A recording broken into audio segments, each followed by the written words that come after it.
नमस्कार, मैं स्नेहा तिवारी आपके साथ और आप देख रहे हैं A to Z news bulletin. आज आपके सामने ऐसी कहानी पेश करने वाले हैं जिसको सुन के आपको थोड़ी सी दिल में तसल्ली होगी। आज की कहानी प्रयागराज के रहने वाले राहुल केसरवानी की है। राहुल ने इंजीनियरिंग करने के बाद कई कंपनियों में अच्छी सैलरी पर काम किया, लेकिन वो कुछ इनोवेटिव करना चाहते थे जिससे उनकी पहचान बने।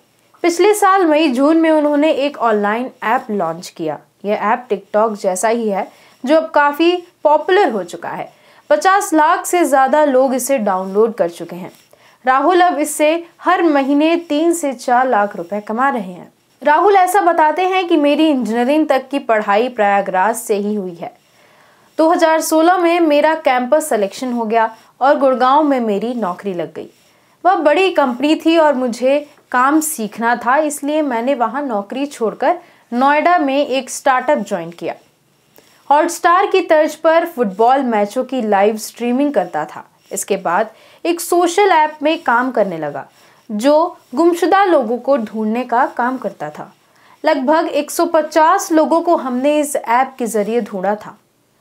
राहुल ये भी बताते हैं कि जब ऐप लॉन्च किया गया तो 25 लाख रुपए का कर्ज लेना पड़ा।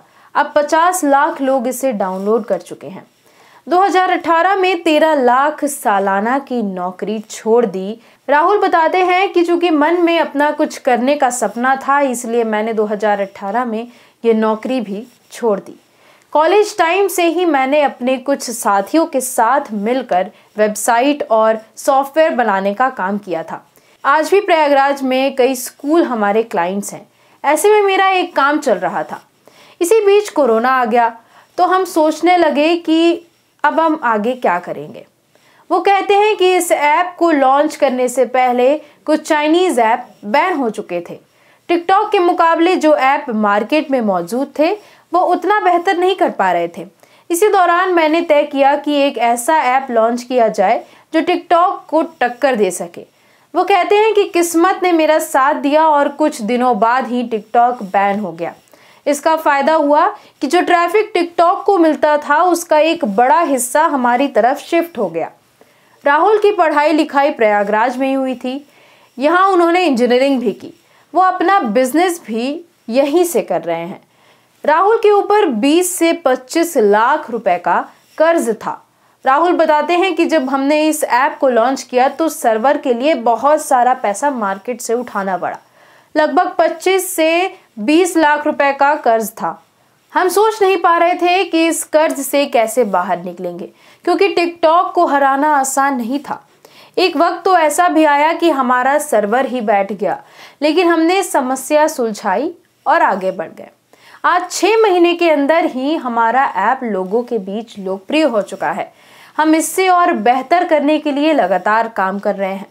हमने एक कंपनी भी बनाई है जिसमें 25 लोग काम कर रहे हैं। राहुल बताते हैं कि पिता ने उनका विरोध किया, लेकिन मां ने हमेशा साथ दिया। प्रयागराज में ही राहुल के पिता किराना की दुकान चलाते हैं। मध्यम वर्गीय परिवार होने के नाते पिता गुरु प्रसाद केसरवानी चाहते थे कि उनका बेटा अच्छी तरह से सेटल्ड हो जाए। बार बार अच्छी नौकरी बदलना और फिर नौकरी छोड़ देना उन्हें पसंद नहीं था।